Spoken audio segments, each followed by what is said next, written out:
1.5 ফুটিয়া বলে ভূত হন, হাইটটা 1.5 ফুটের উপর হবে না, নামই হচ্ছে 1.5 ফুটিয়া।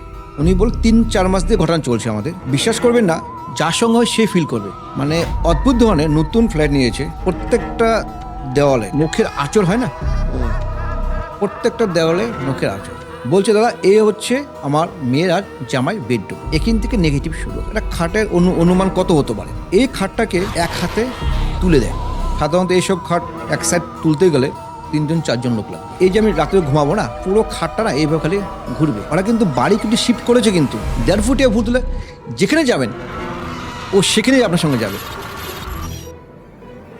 3টে পুজো করলাম। প্রথম পুজো হলো বাড়িটাকে আমাকে বন্ধনা করতে হবে। তারপর হচ্ছে আমাদের সাবর মন্ত্র যেটা হয়, সে মন্ত্র দিয়ে ক্রিয়া করে আটকাতে হবে। হোম করছি আমি, গুঁড়ো হলুদের পাউডার দিয়ে ওকে টিকা লাগাবো। টিকা লাগার সময় ও পাগল, উন্মাদ পাগল। পূজা হলো, শান্ত হলো, দিব্যি সংসার করছে।